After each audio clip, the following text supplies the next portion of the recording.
May mga text to speech kasi kaibigan na free nga siya pero wala pang 30 seconds. Minsan ganun, umaabot naman, lumalagpas ng konti. Pero halos hindi mo mapakinabangan. Napakadami mong ano, copy paste bago mo makumpleto yung movie recap. Ang ituturo ko or ipapakita ko sa inyo kaibigan ay isang free na text to speech. Gamit na gamit din kaibigan yung boses na to. Actually ito kasi yung sa Google, pero itong link na to mga kaibigan ay isa itong link na capable kang mag-paste ng 5,000 mahigit. Minsan 5 ako kasi sinasakto ko lang ng 5,000 words. Hindi yun character sa words yun. 5,000 words na salita. At naipipaste ko siya depende sa bilis ng internet nyo. Pero ngayon naman mabibilis ng internet kaya kaya na yan. Ito mga kaibigan, ang ginagamit ko ay ganun pa rin Google Voice, pero meron ito ng Neural, meron ito ng WaveNet, at meron syempre ng Basic. Kasi sa Basic, ano yun magsalita yun, minsan parang robotic. Dito mga kaibigan, halimbawa ito ipapakita ko. Yan. Yung script ko na yan, yung sinulat ko na yan, is pinipaste ko yan dito sa cloud ng Google. Yan. Ito ang i-search nyo mga kaibigan, yung cloud text to speech. Yan, ito yung link. cloud.google.com text to speech. Ayan. Kung mapapansin nyo mga kaibigan, halimbawa ito. Ito kasi, masyado marami to. Parang akala mo konti lang yan, pero pag ginanyan mo kasi yan, nakaano kasi siya Ano ba tawag din yung parang naka-auto link ba tawag yan? Pero marami to. Kapag naka-free ka lang, madalas, ang kinakopy mo lang is halos ito lang or ito lang. Yan, ilang sentence lang yan, tapos pinipaste mo na. Pero dito mga kaibigan, pwede akong mag-copy ng marami. Ayan, halimbawa ito. Tapos ipipaste ko siya dito. Ayun, ang dami niyan kaibigan, nakikita nyo ba? Ang dami Tsaka mahaba yan, ilang minutes yan, hindi yan seconds. I-paste natin dyan mga kaibigan. Control V. Ayan. And ba't may block to? Dahil sa casing. Tanggalin ko nga yung casing para sandali mga kaibigan.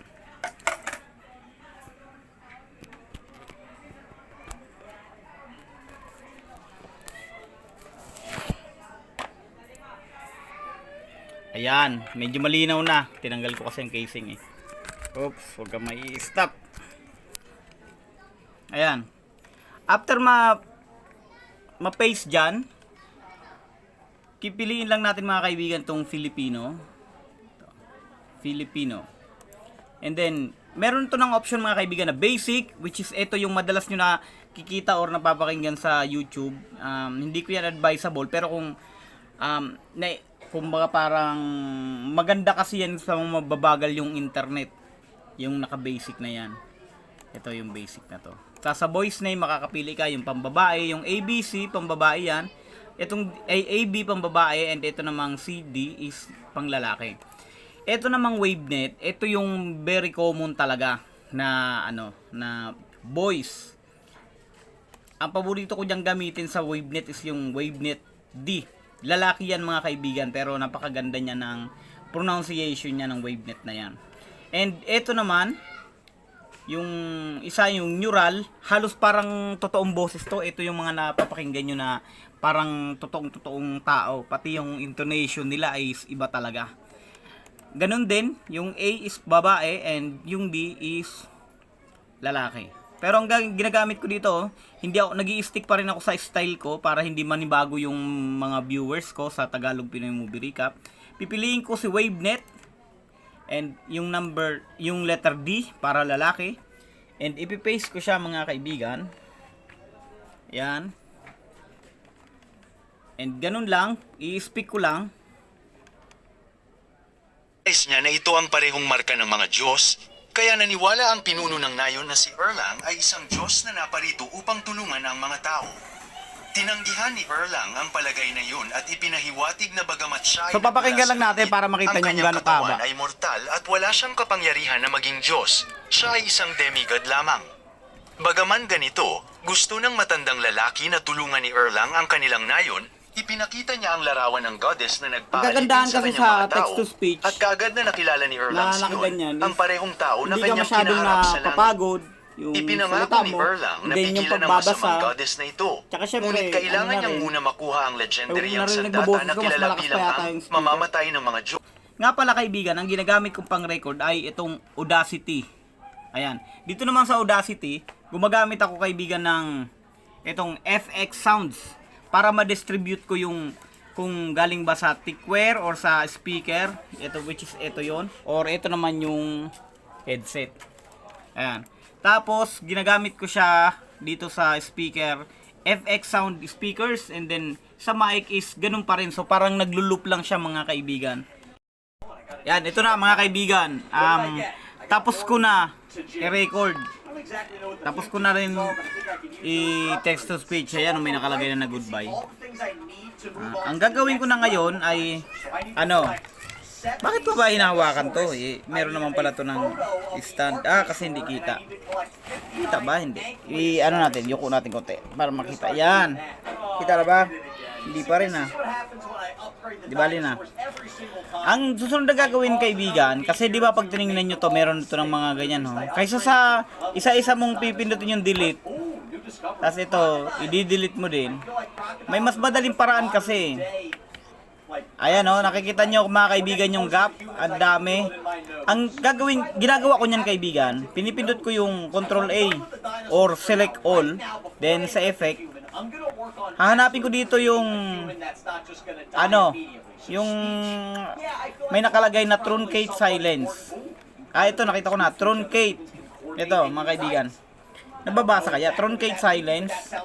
And then sa level, pag mas mababa sa 40 dB, ito truncate, ibig sabihin ng truncate, i-eliminate or tatanggalin. So ito truncate natin siya. Ang bilis lang, di ba mga kaibigan? Naging 8 minutes na lang siya. And then sa file, pupunta ako ng export audio. Ayan, dito ko na ilalagay yung the feast.